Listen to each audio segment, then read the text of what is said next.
On that same trip, we were at a campground somewhere and baby needed to eat. And so I was kind of sitting off to the side because there was nowhere private to go. And I had a receiving blanket kind of covering her and was nursing her as discreetly as I could. And some random older gentleman came up, while I was there, and he said, I don't want to be rude, but I just wanted to say you just have the most peaceful expression on your face. And I just think it's beautiful what you're doing there.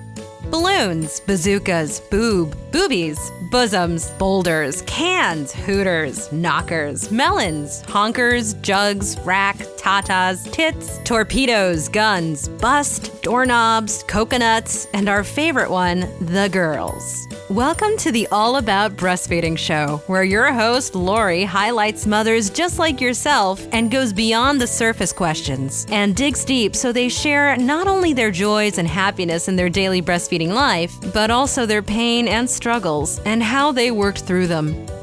Episode number 141.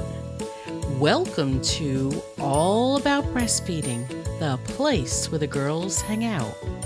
I am your host, Lori Jill Eisenstadt, IBCLC, which stands for International Board Certified Lactation Consultant. I help moms with breastfeeding.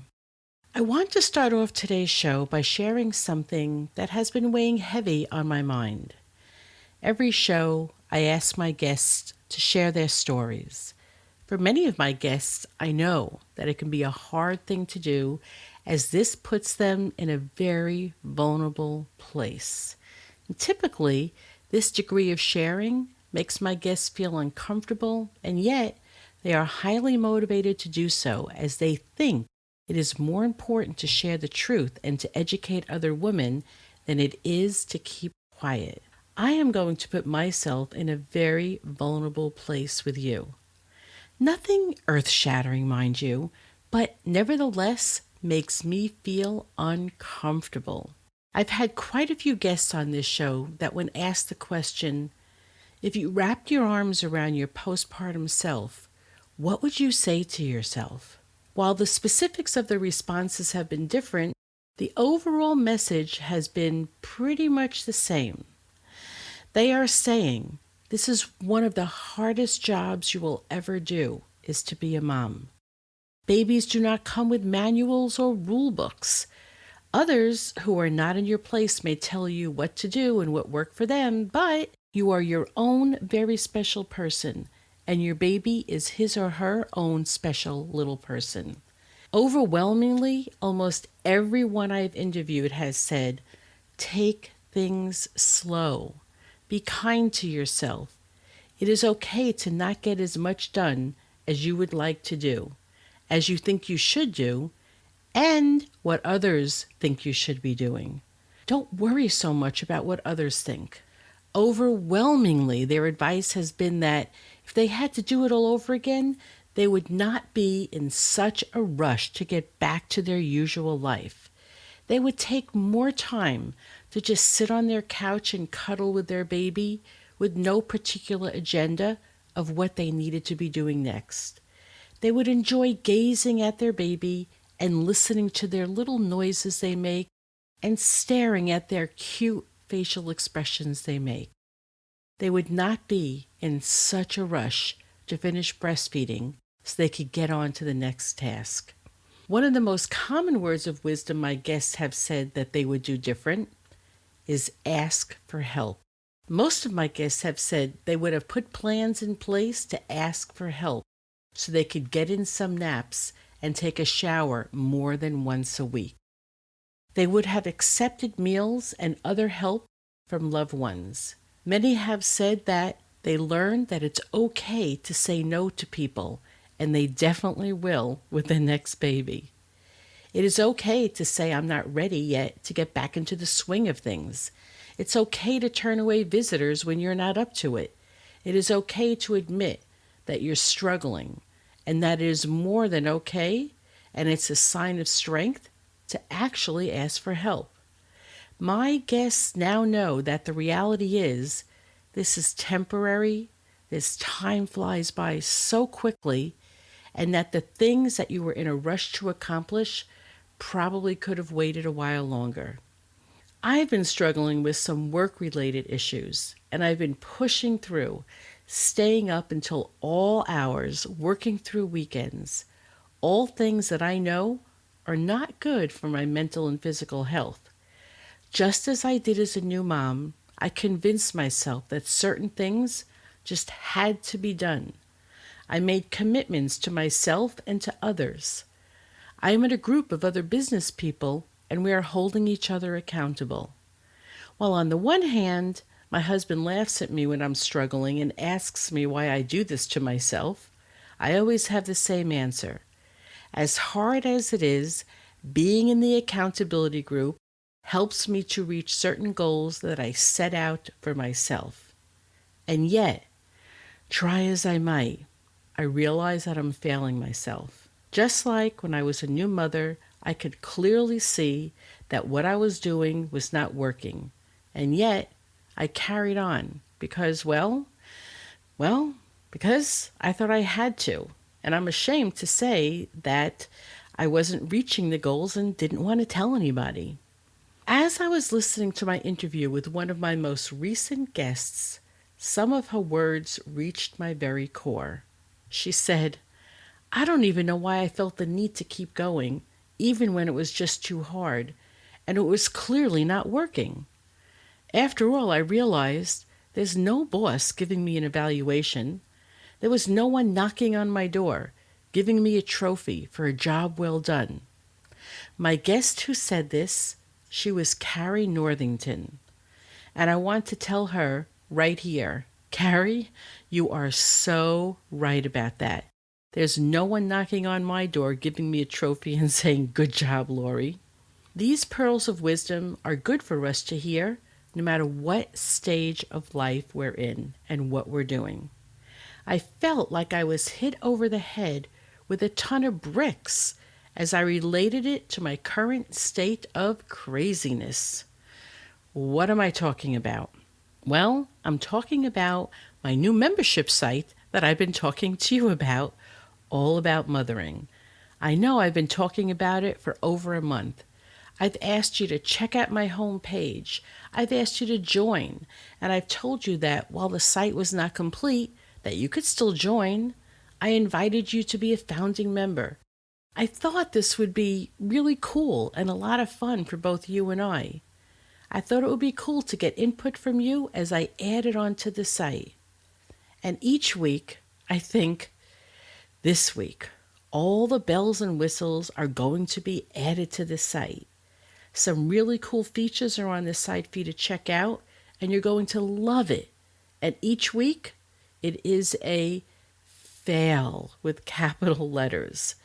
Things go wrong with technology, and it puts me behind weeks. I'm back and forth with tech people trying to help me fix it or figure it out, and at the end of each week, I realize I still do not have a product that I feel good about releasing. But I just keep pushing through because I feel like I should finish what I started and finish when I said I would. Launch this site, press go, give you all the programs I've been promising. And each week, it's not anywhere near where it should be. But I've been putting on a smiling face for the rest of the world and pretending it's all okay. I'm okay, the site is okay, and all along, I have this dirty little secret. The membership site is far from ready, and I've not been really truthful to myself. Like I said, earth-shattering, this is not. Postpartum depression, this is not. However, I do take my responsibility as the host of this podcast all about breastfeeding and the owner of All About Mothering very seriously. And as such, I have not done what I set out to do or what I told you I was going to do. I'm pulling away the covers, letting you know what's going on. Anyone who has joined so far has received a personal email from me. Now that I've gotten that off my chest, pun definitely intended, I am here to say that I am holding off launching this fabulous membership site all about mothering, and I have a brand new launch date, April 1st, 2017. I decided to give myself some breathing room to make sure all systems are ready to go for you, and when the site opens its doors, it will be ready. Thanks for your understanding about the delay. I will definitely update you as things move along. You're also welcome to go to All About Mothering homepage. Once there, you will be able to sign up to get a notice a few days before the site opens. You will want to do this because only those on the email list will be eligible to win some fun prizes on opening day. I have some really cool gifts for you, and the biggest gifts will be a 1-year full membership for one lucky winner who registers the first day. You will be fully reimbursed your full fee, but you need to be on the email list, so just go to allaboutmothering.com. Oy vey, that was hard for me to do because I like to keep my word and I hate not keeping my word. But just like when I was a new mother, at a certain point, I had to sit down and admit to myself that I was struggling, humble myself, and come up with a new plan, a workable plan, so I could move forward. Interestingly enough, today's guest, Laura, is one of the members in my accountability group that I refer to. She's also a fellow podcaster, and also, interestingly enough, her podcast is called The Productive Woman. I almost did not go through this whole reveal when I realized that how would it look if I started talking about how I didn't get a big project done on the same show with Laura, who talks all about being productive. Then I remembered that while Laura is all about being productive, she is also all about us finding our own way and supporting each other. And more importantly, she believes that we also have to make it okay to take a step back from time to time and reassess and reevaluate. And that is perfectly fine to not strive to be perfect all the time. Laura understands that we can kill ourselves trying to hold up to such high standards. And she understands that life has a way of getting in our way at times. I realize that if anyone understands, Laura surely will. And you will find that out in getting to know her better during today's show. On that note, let's get started. Laura McCellan has been married over 37 years to the same man. She says she was a child bride. She's mom to 5, grandmother to 7, and an attorney in a large Dallas law firm. After hours, she hosts The Productive Woman, a weekly podcast about productivity for busy women. Laura, I would love to welcome you to the All About Breastfeeding show. Well, thank you. I'm honored to be here. Looking forward to chatting with you. Excellent. I always think it's fun to learn a little bit of background about the person that we're going to be spending some time with. So can you please share with us what life was like for you when you were a little girl, and tell us a little bit about the family that you grew up in? Well, it's interesting, I guess. I'm the oldest of, 6 kids. At the time I was growing up, mostly there were just 4 of us. My dad was a log truck driver. My mom kind of took care of us and would work part-time at various things. Didn't have a lot of money, but I don't think we knew it when we were kids. You kids are kind of oblivious to stuff. We moved around a lot, but I was always kind of the bookworm, the responsible oldest kid. And like I said, there were the 4 of us until I was about 13. And I'll never forget this because I had been telling my mom I thought she should have another baby. And the 4 of us were real close in age. So, it was like 13, 12, 11, and 10 or something like that at that point. I'd been telling my mom I thought she should have another baby, and I promised I would take care of it if she did.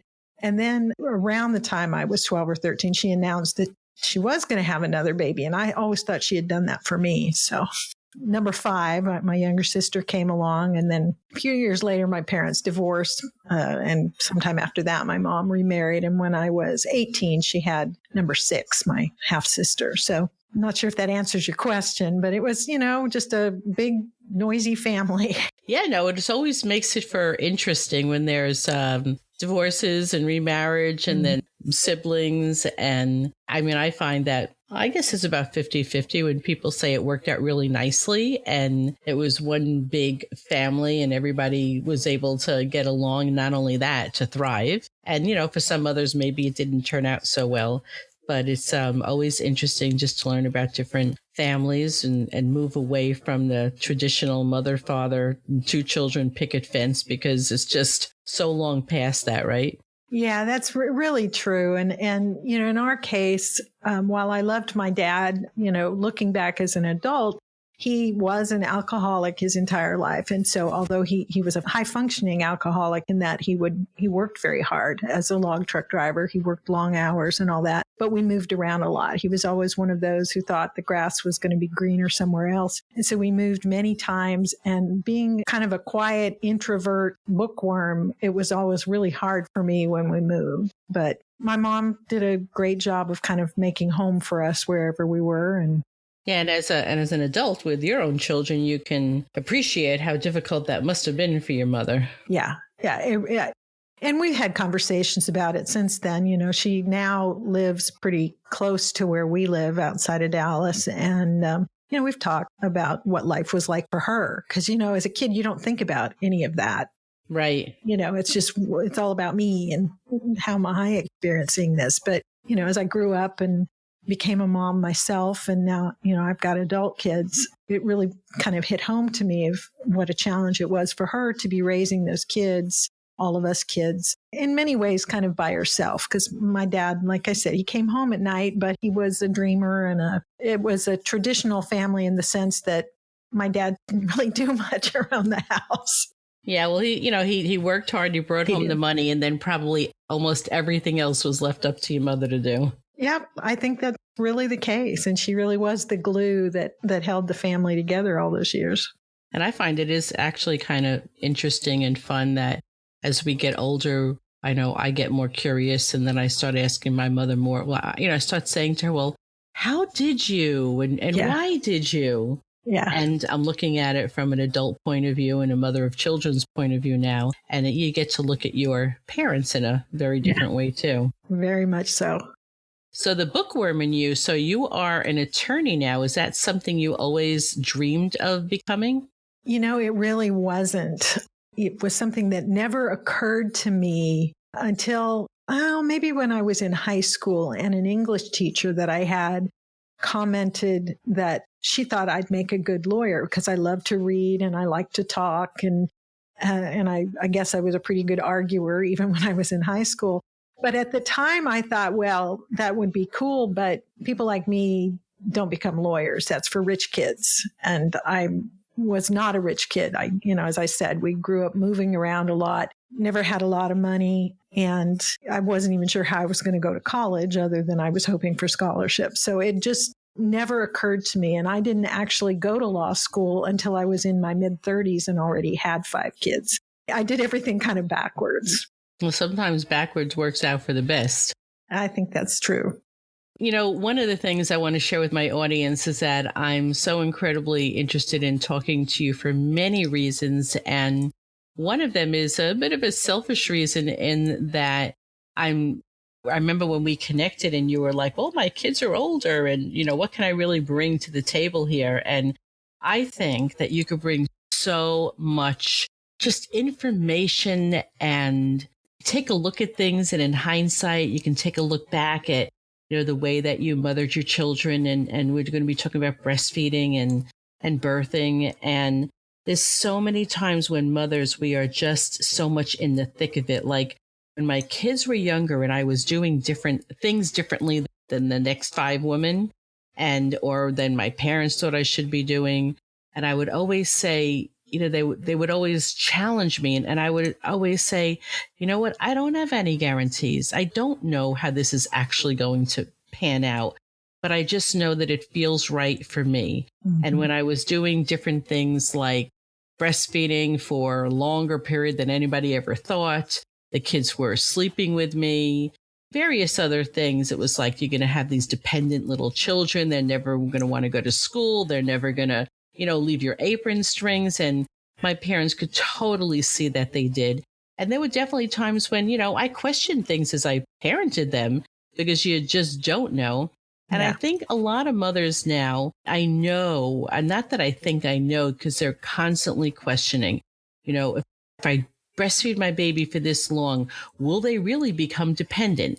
What does it really mean? Are they ever going to leave the bed? And they're constantly questioning. And sometimes they question so much that they actually change the way that they parent because fears have set in about what might be down the road. And so this is why I'm so thrilled to be able to talk to you, because you do have all those years of experience and you're going to get to tell us how it unfolded, how your 5 children got to become independent. They weren't always under your apron string. So they were there as long as they needed to.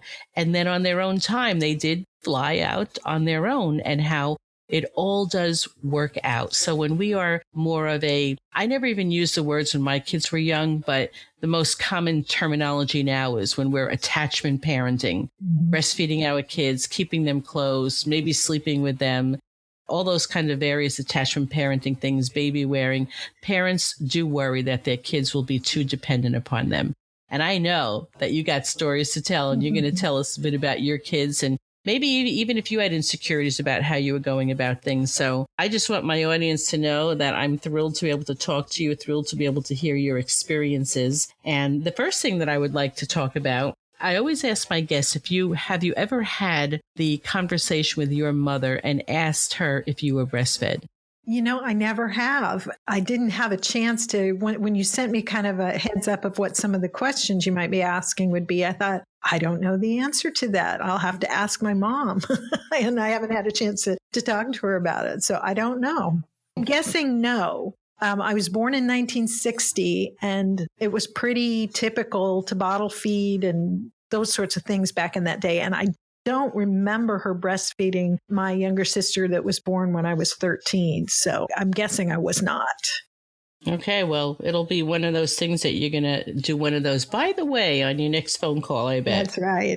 So tell us a little bit about your breastfeeding experience. And you have 5 children. So I think I don't know that we're going to get through all of them, but I'd love for you to I'd love for you to at least share with me your breastfeeding experience with your first baby. And I'm always interested to know if it's something that you just knew you were going to do when you had a baby, or if you learned a few things during your pregnancy and you said, you know what, I think this is how I'd like to feed my baby. And then if you did any research or reading or video watching, or if you hung out with other moms who were breastfeeding. And so what you knew and learned and thought about breastfeeding before you actually had your baby.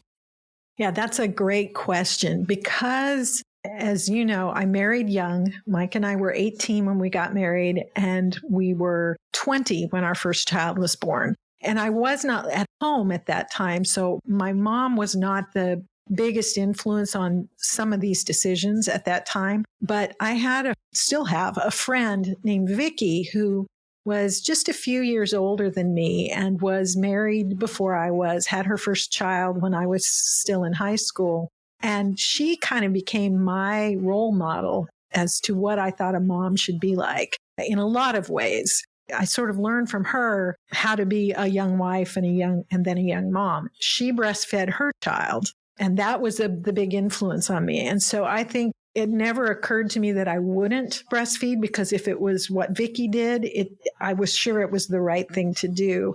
That being said, because I'm a bookworm and a nerd, I researched the heck out of it. Everything related to pregnancy and childbirth and child rearing and everything. I read every book I could find. This was back in the dark ages, so there were not, online videos. I didn't have a computer. But I certainly talked to Vicky about it a lot, and some of the other young moms that I knew, and read tons and tons of books. As a result of all my research, I had made the decision while I was pregnant that I didn't want medication when I gave birth, which is not a commentary on other women's choices. I firmly believe that every mom needs to make her own decisions about what's right for her and her children.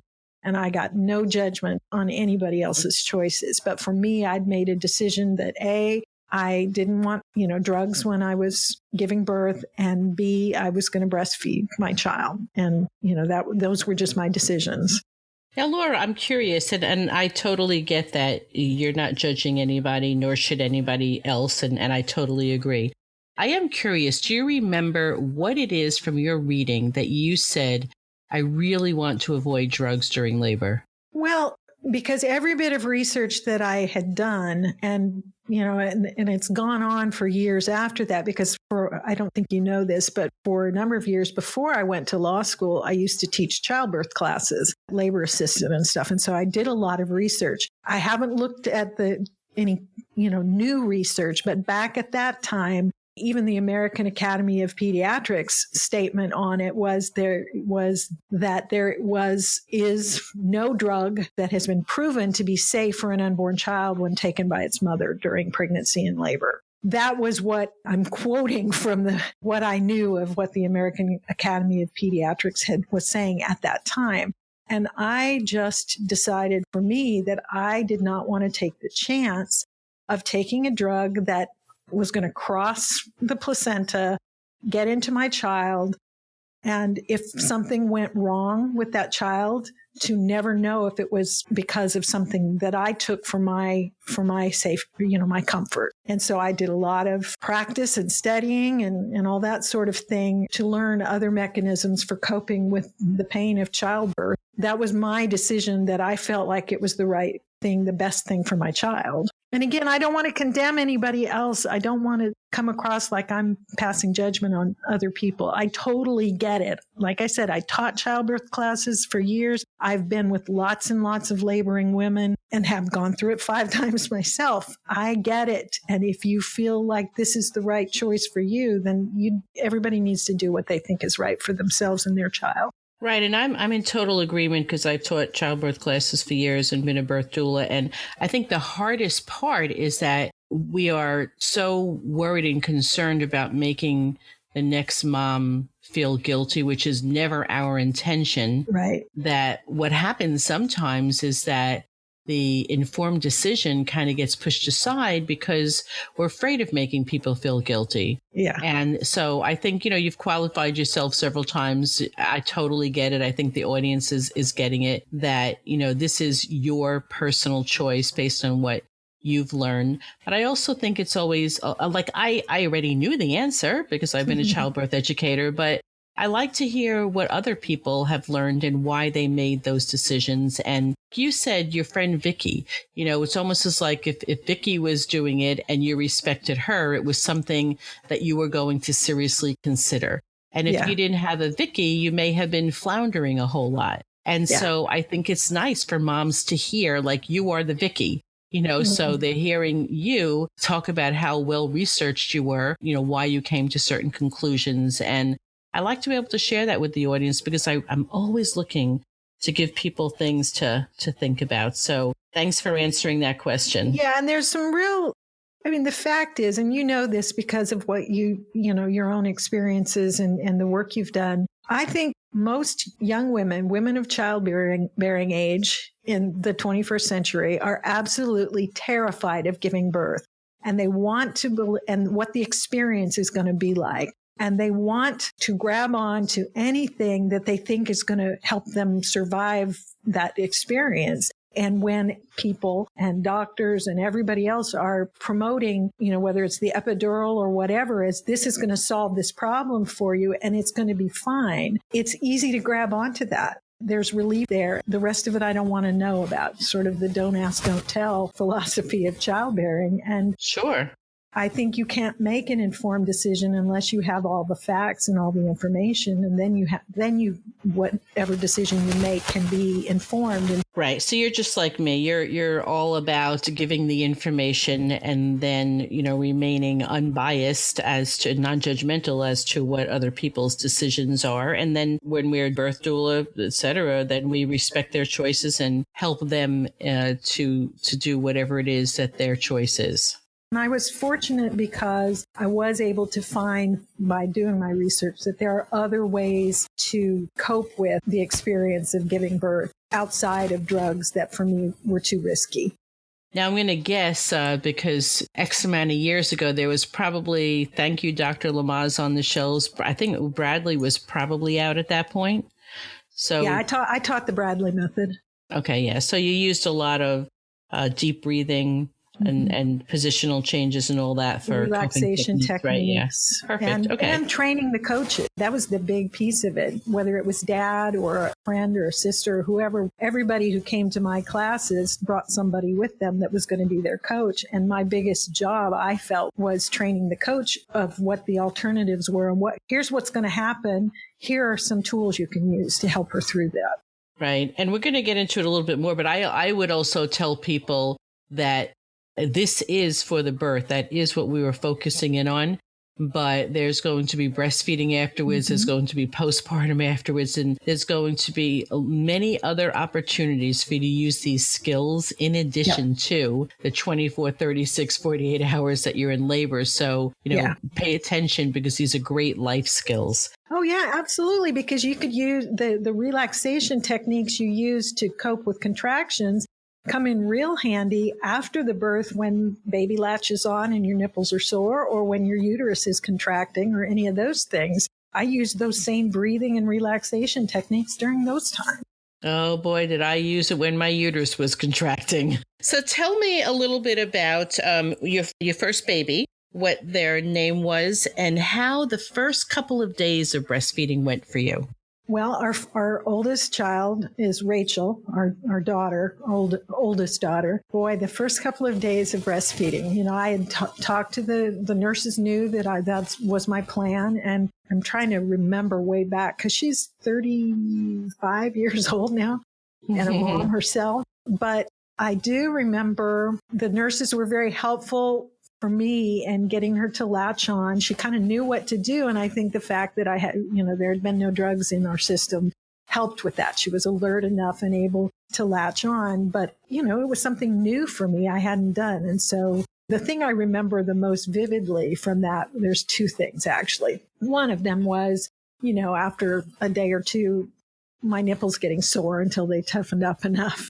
But the other one was, she must have been 2 or 3 days old because I was home. I think it might have been my first night home from the hospital. And my mom had come over to stay with us in our little apartment where we live. And she found me in the middle of the night standing at the baby's crib looking at her. And she said, she says, "What are you doing?" And I said, "My milk has just come in. I'm dying here, but she's not awake. I'm just hoping she's going to wake up pretty soon." And my mom says, "Well, just pick her up and feed her." And I was like, I can do that? I thought I had to wait for her to wake up. She had picked that night to sleep a little longer. So those were kind of two of my vivid memories from that first week or so of getting used to this and learning that, look, if I need some relief because I'm, completely engorged, it's okay to pick the baby up and offer to breastfeed for my relief. Well, and that is so funny. And I think any of my listeners who have been through that, however many years ago it was, whether it was last month, last year, or 20-something years ago, you could already feel that. You could see yourself and you could feel your breast being so full and saying, "Baby, I need you." Yeah. Help me out here. We're just so dogmatic, or, we just don't know that. I mean, I really love that story. You're sitting there dying and you're just waiting for your cute little baby to wake up to give you some relief. And here your mom comes in, the voice of, just being natural and experienced and saying, "Well, just pick her up and feed her." It was pretty comical. But it was a good lesson for me that, the baby can adjust to my schedule as well as I can adjust to hers. So. Yeah. And just to throw in just a little tip for some of my listeners that I will also tell them, if for some reason you don't want to wake your baby up, then you can always hand express some milk. So I talk to moms all the time about hand expression to just take that pressure off while you're waiting for your baby. But these are all those things that you just, it's like trial by fire. You just learn as you go. Well, sure. When you're 20 years old and haven't had a child before, or if you're 35 and have your first child, you don't know if you haven't been through those experiences. It's not something that women necessarily talk about to someone who hasn't had a child yet. And so you're not going to learn it until you've experienced it. Right. And I mean, just, it's like the most mind-blowing thing what happens to our bodies during pregnancy, during birth, and then postpartum and when we're breastfeeding. Like, whoever thunk something like this would have happened to your breasts? Yeah. It's a learning experience, that's for sure. Yeah. So other than that, I mean, is there anything else that sticks out in your memory banks with nursing Rachel? Did you feel like you had plenty of milk, she was gaining well, and was a content, thriving baby? Yes, to all the above. And that reminds me of another story about nursing her, a lesson that I had to learn. I had plenty of milk. We went through a period of time. Mike and I were both in college at the time, and we had set up our schedules so that he went to class in the morning and I stayed home with the baby. And then he'd come home in the afternoon and I'd go to class. So I'd scheduled all my classes for that first semester after she was born to be in the afternoon. And so I would nurse her right before I left, then run to class. And, usually was back in 3.5 hours or so. For a period of time, I learned that I had to nurse her basically without my clothes on, because I would nurse her on one side, put her up to burp her, nurse her on the other side, and then she would just projectile. It would all come back out all over me. So after having to change my clothes, again to go to class, I got to where I was just nursing her in my underwear, basically. The light bulb goes off and you're like, why am I doing this? She just was a little piggy and she would just nurse very enthusiastically, and I'd let her go until I finally, had my next doctor appointment with her and talked to the doctor about what was going on. And it was the pediatrician who said, well, just nurse like 5 minutes on the first side and then switch her to the other side and nurse her a little. She's just a piggy. She'll keep nursing until she's too full in that case. So we kind of learned a system to where she quit doing that. But it was... Also, I'm just curious. So it was really actually pretty great that you were able to work around both of your schedules. Was there any consideration or any time that you did remove some milk by hand or pump to put in a bottle for her during those early days? With some of my later kids, for various reasons, I did that. But I have to confess that through 5 kids, I never was very good at pumping milk. I mean, by my 5th one, I had to be away for like a day when he was just a few months old to take the law school admissions test, and then another week to take another exam. And so I was able to express enough milk to kind of cover him for while I was gone. But with Rachel, I don't think we ever did. And I don't think we ever, our schedule was such that I didn't need to. Yeah, I mean, that's actually pretty cool because when you speak to breastfeeding moms, probably if breastfeeding is going well and easy and convenient for them, one of their least favorite things to do is to be pumping. And of course, there's many women now who do because they're separated from their baby for, an average 8 or 9 hour workday, and they have to. So do you remember how long you breastfed her for? She weaned herself at about a year, so she was exclusively breastfed for the first 6 months. That's all she had. And then right at about 6 months, we started, with introducing solids, cereal and those different kind of things. Over the next 6 months, she would, kind of drop a feeding, one of the feedings during the day. And then the more she was eating solid food, she'd drop more feedings. But so by the end of the year, she was nursing, like at nap time and at bedtime and maybe first thing in the morning. But she just gradually lost interest. So at about a year. And it was similar with all my kids. Do you have anything that stands out with nursing your 5 kids that you wanted to share? Any funny stories or something that was way different than the others? Some of the things that kind of come to mind are times when I've needed to, nurse when I've been out in public and trying to find a way to do that discreetly and where I could relax. I remember a time, and this was again with Rachel, when she was, I want to say 5 or 6 months old, maybe. We moved cross country, and couple sort of funny and one way sort of terrible. I hesitate to say this. Couple things happened, but we were moving with another family. And so we had several vehicles. We were kind of caravanning across country to move somewhere to start a church. And I was driving one of our vehicles. Mike was in a car with somebody else talking to them. Rachel decided she needed to nurse. Well, this was in 1981. Nobody had cell phones back then. I had no way to tell people we need to pull over, the baby needs to eat. Shannon, this girl, basically picked her up because, again, people didn't do car seats much back then. This is horrible. I know, we're really dating ourselves, right? I know. So we had kind of made a bed for Rachel in the back seat where it was all like full of things and we cushioned it and everything. Shannon picked up the baby, handed her to me while I'm driving. We were out in the middle of nowhere. And basically, she sort of held her for me so she could nurse while I drove, which is terrible, but it worked. I mean, we all survived. She's 35 and none the worse for it. So that was one kind of story. And another one on that same trip, we were at a campground somewhere and baby needed to eat. And so I was kind of sitting off to the side because there was nowhere private to go. And I had a receiving blanket kind of covering her and was nursing her as discreetly as I could. And some random older gentleman came up, while I was there. And he said, I don't want to be rude, but I just wanted to say you just have the most peaceful expression on your face. And I just think it's beautiful what you're doing there. Aww. I mean, he couldn't see anything, so I knew he wasn't being lecherous or anything. Yeah. I just thought that was kind of neat. Yeah, he was kind of just looking at you, and you're right. You probably look very peaceful, and he knew what you were doing, but he wasn't. It's not like he was a peeping Tom or anything. No, not at all.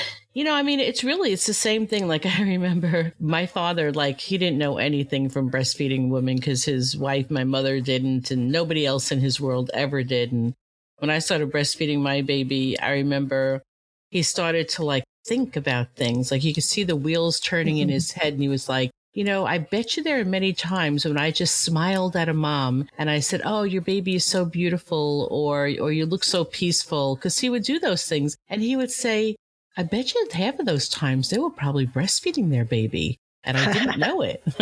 And I said, you're right, Daddy. You have no idea what they were really doing. If they were, discreet and holding their baby close, and you just saw her just sitting there with a calm, probably smile on her face. And you just, it's like truly when people do have a pregnancy glow, you just kind of you see it from afar. So that's probably what this gentleman saw. So that's really nice. Well, I have a couple of things, but from the generation now are probably flipping out at the story of breastfeeding a baby while driving and no car seat. But I have to tell everybody and remind people that it was certainly not anything that was illegal. It was not illegal to not have your baby in a car seat. It was not illegal to not have a seatbelt on, period. Oh, yeah. Some cars didn't even have seatbelts back in those olden days.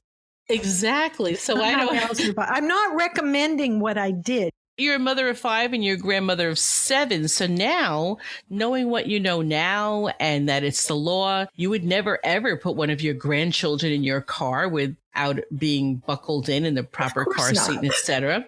But I'm just, I just want people to think about back then, there were not even seatbelts in some cars. It was not illegal to not put your seatbelt on. My mother used to have just one of those straw baskets that she used to put on the car seat and put her kids in. Yeah. There are many things that they did different that we say now, my goodness, if you did that now, you would probably be arrested. But my mother talks all the time about how raising children in Brooklyn, they would walk the carriages up and down the avenue and with friends, and they would leave all the carriages in front and go into the luncheonette and have an eggnog or something. And the babies in the carriages and everybody was there when they came out. It just, now people, their heart goes into their stomach at the mention of that. Yeah. And, it's a you want to call world.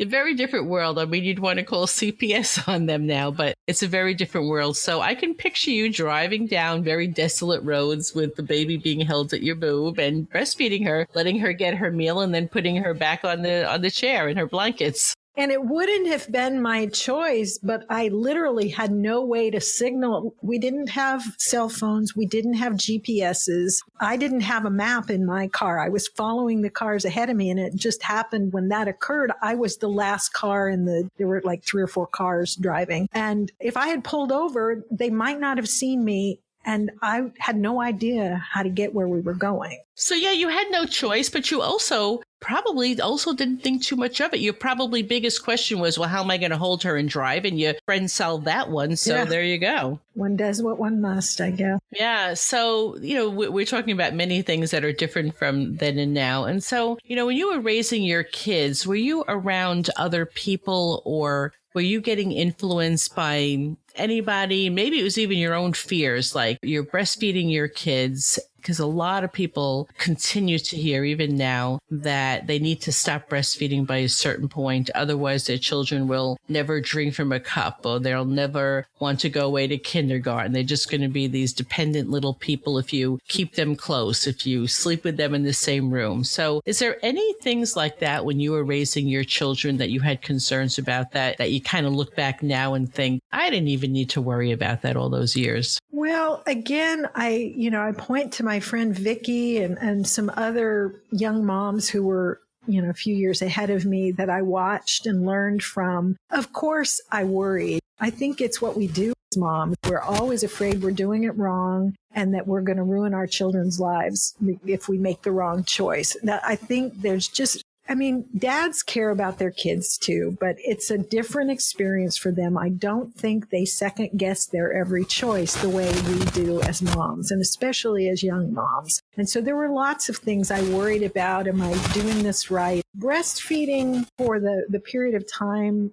that I did or was going to, I don't think I worried as much about, because I had watched Vicky go and some of my other friends, but by then Vicky had a couple of kids and she had, I kind of asked her lots of questions. I read lots of books and, I made my decisions about, having them exclusively breastfed for a period of, generally it was 6 months, because at least back then they said what I read and what I learned was if you don't, the longer you wait, the less likely they are to develop food allergies, especially like with milk, dairy, those kinds of things. And so that was my reason for doing that. And it was, frankly, more convenient not to have to mess with other stuff. I always had their food with me, and they were always with me. So their food was always ready to go. I worried, though, about just making the right choices in general as a mom. And I think we all do that. Yeah, and you probably realize in hindsight that for the most part, you weren't going to go too far off the beaten path. Yeah, I have to say that one of the things that I've learned from having raised 5 kids to adulthood is that kids are much more resilient than we give them credit for. They're not, certainly they can get hurt if we drop them. That's not what I'm talking about. But I think what small children need most of all is to know that they're loved. And that covers the multitude of sins, whatever mistakes we make as moms. As long as our kids know we love them and we're there for them and we're caring for them, the rest of the stuff all shakes out over time. I don't think I knew that as much when I was younger as I see now. When I gave birth to each of my kids, I didn't want them out of my sight. It took a long time before I could leave the room to just go take a shower. I just needed them to be close to me. And gradually over time, of course, they moved out to their own room. But for the first weeks, they slept in a bassinet right next to my bed with my hand on them, and sometimes in the bed in between us. And there's lots of controversy, I guess, over that. But I just tried to do what was working for us. And when you're exhausted and Rachel wasn't this child, but I had subsequent kids that were, sometimes up every 2 hours wanting to nurse, you got to get some sleep. And if that means I'm going to put the baby between me, and so all I have to do is between my husband and me, and all I have to do is roll over and feed him without getting out of bed, then that's what I did. That is another whole topic, and I've done several shows on that. And, but one of the big things about that is people are so afraid to take their babies in bed with them and co-sleep safely that they will get up, go to another room, sit on a couch or a chair and feed their baby, and then literally fall asleep in an unsafe place. Yeah. Where more can happen in that unsafe place where they can roll onto the couch in between the cushions than safely sleeping in the bed with them. So, and you're right. It's a matter of survival. And it's only in the last 75 years or so that we started taking our babies out of bed and putting them in their own rooms. For a gazillion years, mothers all slept with their babies in the same room. So But it's interesting that you say that because you're just, you're saying it was easy, it was convenient, and you were able to get sleep. And again, you have 5 kids later. And I really agree with what you say. That's something that I tell parents all the time that are so nervous about making mistakes. And I will often say, your children need to know that they are loved unconditionally, and then everything else will work its way out. Yeah.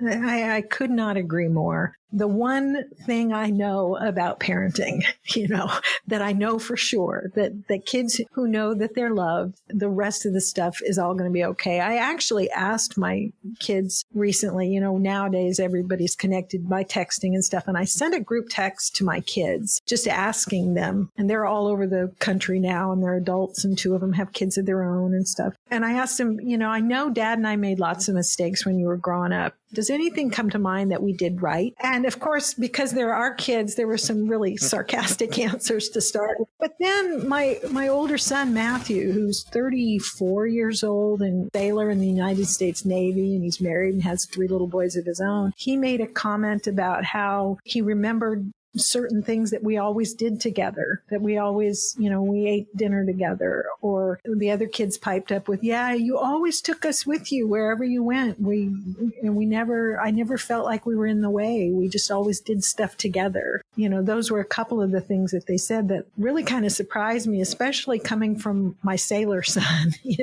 Again, that just tells me what I truly believe is that I know that it's unconditional love. I use those words, but what they're using different words in storytelling and saying specific incidences, but that's really what it is they're saying, that they know that they were loved unconditionally. You wanted to be with us. You took us everywhere. We did all kinds of stuff. That is unconditional love, different than messages some other kids get. Be quiet, be good, you're in the way, you need to do what I want you to do in life, all those kinds of things. Yeah, I think that's what makes all the difference. I remember even with my 4th and 5th child, at the time they were born, my husband is a musician and he produced a big benefit concert every year. And I was one of the backup singers, and it was at the big theater in Omaha where we live, in the theater where the opera performs and stuff like that. And so there are dressing rooms underneath the stage, and I had an infant but needed to be on stage. So I actually would bring a friend's teenage daughter to the concert with me to stay down in my dressing room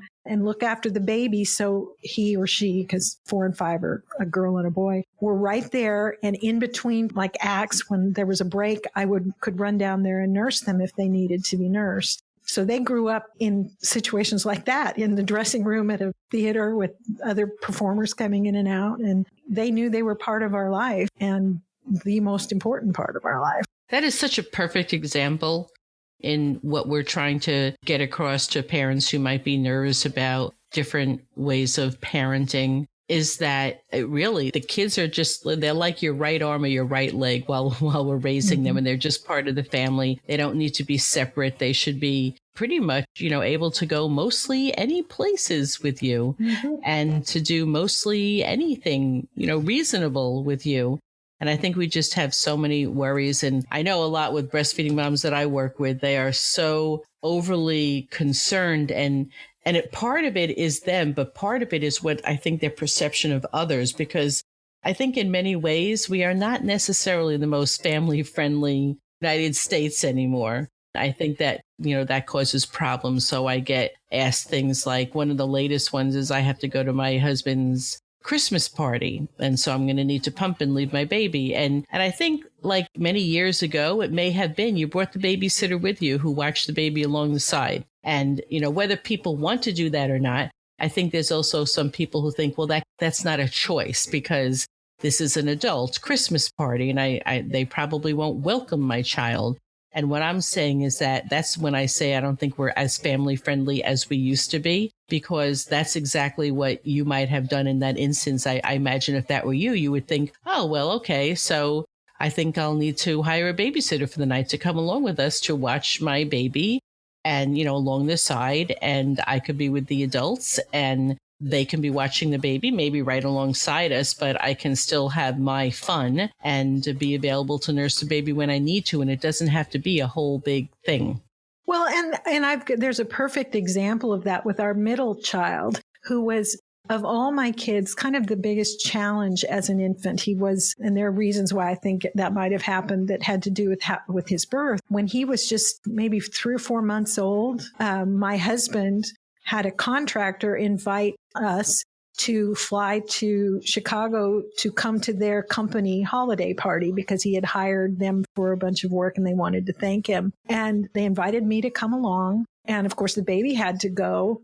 And so we went, we had dinner with some people and they wanted us to come to, I was just going to stay at the hotel during the actual Christmas party because I had this infant with me. And at dinner the night before that was mentioned and they said, no, just bring the baby with you. I mean, and this was a big fancy dress Christmas party for this company. And we were like, well, and they insisted. So we got him this cute little outfit to wear.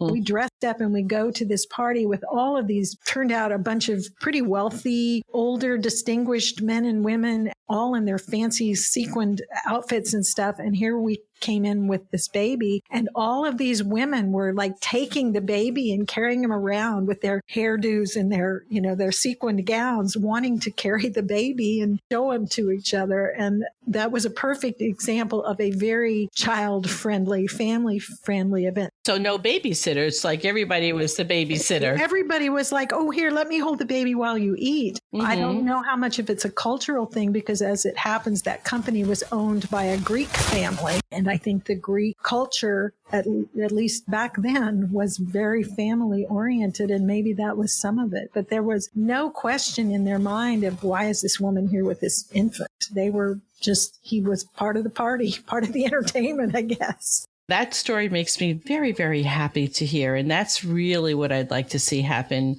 a lot more with the generations that are raising their children, a lot more family friendly. I'm saying I think we complicate things too much. And as you were telling me that story, I was already thinking, I don't think she brought a babysitter. I think everybody just watched the baby, letting you eat, letting you dance, letting you whatever. And then they passed the cute baby to the next person and everybody had a great time. And you didn't have to be stressed out and you didn't have to sit in a hotel room by yourself while other adults were at a nice dinner. Yeah, that's exactly right. I had forgotten about that until you mentioned the Christmas party thing, but that was a perfect example of what turned out to be a wonderful evening. And they all were so happy and thanked us for bringing the baby. Aw, yeah, I'm sure it added to the whole party atmosphere. And you know what? Nothing makes people happier, most people, I should say, than having a little baby around. Yeah, I think you're right. I'm sitting here thinking, and, with your 5 children and 7 grandchildren, and I met you, Laura, from the mastermind that we're in with Natalie Ekdahl from the Biz Chicks. And we're in a mastermind, and you have a podcast called The Productive Woman. So my mind is bouncing back and forth, like with raising these children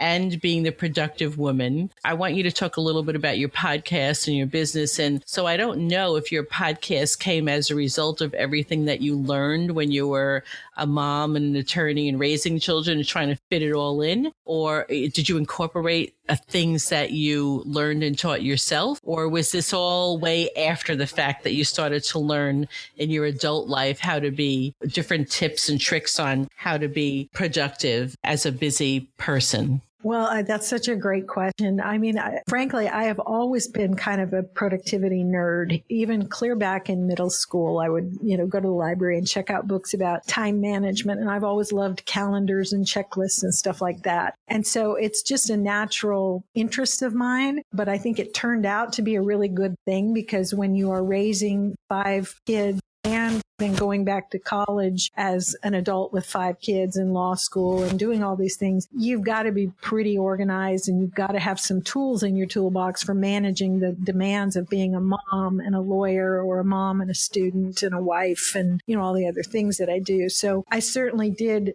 learn a lot over the years, both because I would read about it and study about it, but also just putting things into practice of how do I get this stuff done and not lose my mind or what's left of it. And then over the course of the years, other people would come to me and, would see, well, that seems to be working. You're getting stuff done. How do you do that? And so the podcast was kind of born out of that natural interest of mine, something I've spent my life kind of learning different ways of maximizing your time and your energy and all those things. When I decided I thought I'd like to do a podcast as something different from practicing law, it was the obvious topic for me to talk about. And so a lot of what I've learned goes into the show. What you started off putting out in the show, has that evolved into what you've thought people would have wanted and needed to know, and evolved into what the feedback is about what they're telling you that they need to know? And is that something different? It's kind of all of the above. I thought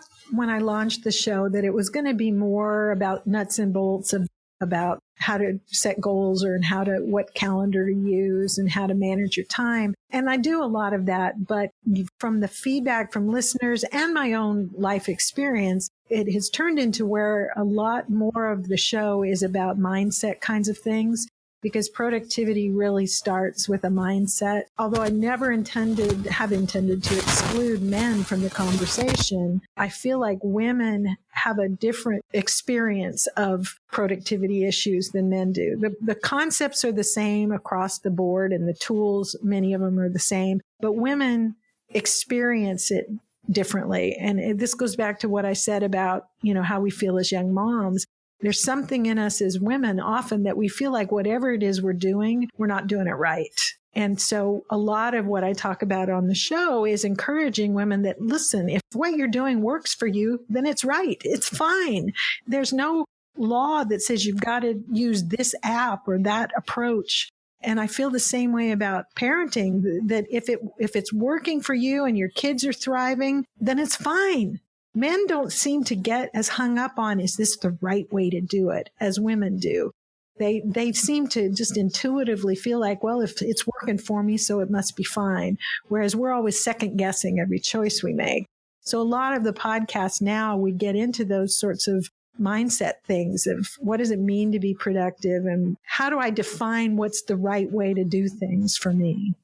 Yeah, and I really appreciate that. When I first started to listen to your show, my inkling was that it was more about brass tacks. Here's how you go about things, step 1, step 2, step 3, step 4. And there are definitely times in my life and projects that I'm doing that I need that. But whatever I'm doing in my life, I always find out that even if I didn't go into it thinking that way, that I tend to start looking for that female voice in whatever it is. And so that's what's really attracted me to keep listening to your podcast, is that you're saying these things, but you have the female voice in there. And well, you get it. You understand the differences. Men are from Mars and women are from Venus. And we could go on and on about that subject, about why we think differently. But the fact of the matter is that for those of us who do think differently, we then really appreciate and can respond to advice more so with the female voice running through it than we can with that male voice, that male way of thinking things. It's just this way. We just do it 1, 2, 3, boom, we're done. There's no second guessing. There's no analyzing. There's no trying to figure out 5 different ways and all the what ifs. And we're not, they're not so emotionally attached to it. And I think, you're going to have to say the number because I don't remember, but your very last show, I remember you saying a few things, and I know you were I think teary, and you had me in tears. It's like you really had the microphone and you were really speaking to just one woman across the table from you. And yet it was pretty much of a global information and mindset that you wanted us to think about, and reminding us that, whatever we do, if it's working for us, then it's working, and that what we're doing and it's good enough. And again, I think that's one reason why I lean towards midwifery. When I have a physician, I kind of lean towards a female. When I have an accountant, if I had my druthers, I'd have a female.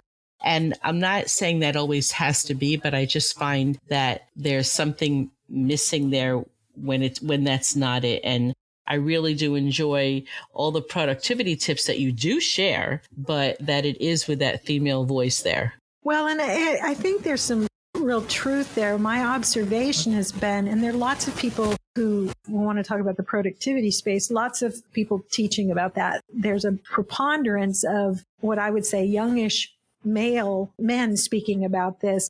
And they do tend to have an approach of, here's how you do it. This is what you need to do. My approach has, and this is true of productivity. It was true when I taught childbirth classes. It was true in any area. Let me show you some alternatives. One of these probably will work for you, but there's not a right way to do it. You know, I just try to offer lots of information so you can make a decision based on what resonates with you. And that's how I teach productivity. It's how I taught childbirth. It's, you know, it's just, I don't think there is a single right answer that works for everybody. I just don't believe that. There's good information with all of it. Mm-hmm. And again, there's that acknowledgement. I think that it just comes through because you're a female and you're attached to it, that we have an emotional mind attached to everything that we're doing, and that we always have to keep that in mind. And you're making compensation for that, not to let anybody off the hook, just in an understanding about it all. Yeah. So tell us, what are some things that you're currently doing with the podcast or in your business? I think the episode you were talking about was the last one I did for 2016, which was episode 120. I'm right now, as we're recording this, I'm kind of in the middle of my year-end hiatus where I'm making plans for the coming year.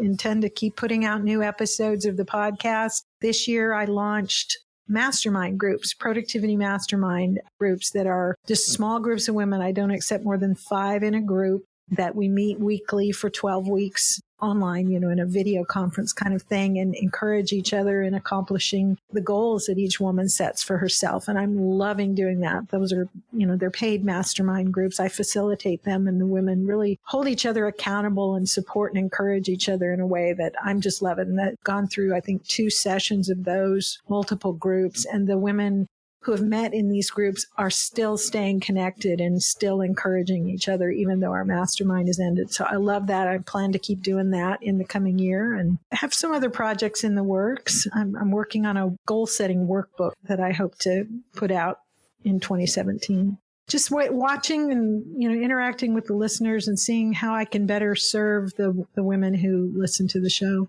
If I didn't know anything about the Productive Woman and your masterminds, I might think that because you're an attorney, that the groups that you're putting together, are they only for attorneys or professional women? Oh, no, I've got, that's been part of the fun of it. Every group, even though there's only 5 women in each group, 5 women plus me, they span the spectrum. They're everything from a young woman just out of college who's got her first job and, you know, she's not married yet. She's just on her own for the first time, to older women who are right on the verge of retirement, who've been professional, to stay-at-home moms, to physicians. I've had this last session I had 3 different groups going, and in 2 of them, 2 separate groups, there were doctors, one in Canada and one in the United States, self-employed women, just all ages, all spectrum, all across the spectrum in terms of experience, and multiple continents.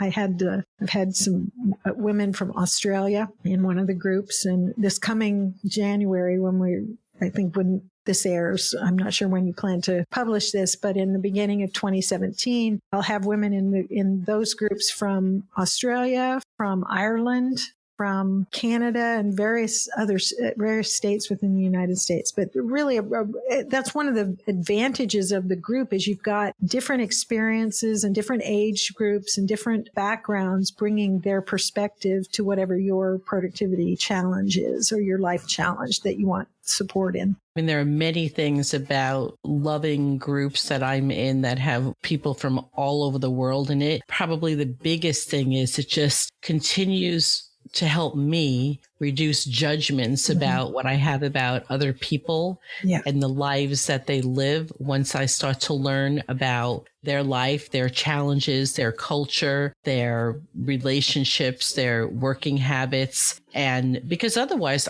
I could just speak for myself. I'm in my own little bubble. And, you know, I think that my way is the right way. Not that I'm purposely going around saying that, but it is something that's internal. And that's the the self-talk that I do. But the more I meet people from all over, the more that world is opening up and the broader spectrum my self-talk becomes, and the definitely less judgmental that I am. And I'm always working on that, because I tell you, I could be in my own head, my own little bubble with that. So if you join a group, a mastermind type group like this, there's so much value to be gained just from the variety of perspectives that are going to be brought to bear on whatever question you come to the group with. If there's something you're struggling with, to have somebody who's in a completely different stage of life, different profession, different whatever, listening to you describe what this challenge is. And they'll come up with, well, have you considered this? And you realize, no, never thought of that. Would never have crossed my mind. But because of their background, their experience, their point of view or whatever, they're able to bring some wisdom to your challenge that you just wouldn't have found otherwise. If you get around a bunch of people that are all just like you and at the same stage of life and everything else, they may not have that fresh perspective, that fresh set of eyes to bring to the challenge. Yeah. And then there's never any controversy or anything, any people challenging the way that you're thinking, because, hey, great, everybody's patting you on the back. Hey, I would have done the same thing. Well, that's not really necessarily so helpful in the perspective. Yes. Yes. If we all are of the same mind, some of us are extraneous. Exactly. First of all, I want you to, I want everybody to listen to The Productive Woman, and you can get that on. You're on all the iTunes and Stitcher and various places. Various places. But if they wanted to connect with you to find out more about the groups that you're facilitating, what's the best way for them to contact you? Well, the easiest way to find me is to go to the website, which is at theproductivewoman.com. And there's a contact page there where you can send me a message, but there's also, you can find my email address there, and just, where I am on Twitter and all those kinds of things. So the website's the easiest. That's kind of the hub where all the ways to contact me are found. Okie doke. I love hearing from people. And, I like doing the productivity stuff, but I got to tell you, Lori, I love new moms. I love them. And so I'd be delighted to hear from any of your listeners. Yeah. And not that that's necessarily what your group is about, but, there was so much that we didn't get to talk about. Everything with mothering. We just talked about breastfeeding, but, we know that you're a childbirth educator and a doula. And if I remember correctly, you've had a few babies at home. My last two were born at home. Yeah. Your last two were born at home. So on purpose. I know that's what sometimes you wind up telling people on purpose, because otherwise people think it's an accident, right? You just didn't leave in time. No, it was intentional. So, I would love to hear more about that. When I'm talking to other women on the podcast, my listeners have heard me say this before. I have Post-it notes that tell me to stay on track, because there are so many things that I love to talk about in addition to breastfeeding. But I always have to remember that, this show is about breastfeeding. And do I want to hear about YouTube home birth stories? Absolutely. But that's not the point right here, right? Well, we can chat anytime you want, Lori. So. We will, because I'm another birth junkie. I love it. So is there anything else about mothering that you wanted to share to leave us with, and or about your business that I didn't ask you? I think I would just say something that I said earlier, but I really want to emphasize this to the women who listen to a show like yours. They're probably breastfeeding moms, and maybe it's their first time around, and all those doubts and questions that we talked about. And I just want to encourage them that you're probably doing fine, that there's, looking around to see what everybody else is doing might make you crazy, because if you're checking out their Facebook posts and their Instagram photos, you think everybody else's life is perfect and you're the only one struggling. And the fact is, we all struggle, but our kids are resilient. And as long as they know we love them, I just have to come back to that. That's the thing they need most, is your heart, your embrace, and the rest of it will all work out. Yep. In the words of the Beatles, all you need is love. In the case of moms and kids, that's pretty much it. Thank you so much for your time and your knowledge, and for sharing some personal information that I know that are going to benefit many, many people who listen to this show. Thank you so much, Laura. Oh, it was a privilege and my pleasure. Thank you, Lori. Have you heard that Phoenix, Arizona is blessed with an amazing birthing center? Baby Moon Inn Birth Center is the best option for families who want access to midwifery care in and out of a hospital setting. You can experience birth in a comfortable home-like setting where natural birth is the focus. Laboring in water, being able to walk outside during labor, and enjoy the beautiful garden. This is what birth can be like for you. There is so much more to learn about Baby Moon. The staff would love to have the opportunity to meet you and would like to extend an invitation for you to attend a free Choices in Childbirth class and a tour of the birth center. All you need to do is call 602-314-7755. That's 602-314-7755 and ask for the tour dates. You can also go to allaboutbreastfeeding.biz/podcast, and on the right-hand side of the page, you will see a link that will bring you to the calendar, and you can sign up for the tour yourself. When you come in for the tour, make sure that you tell them you found out about it from the All About Breastfeeding podcast, and you will be given a very lovely free gift.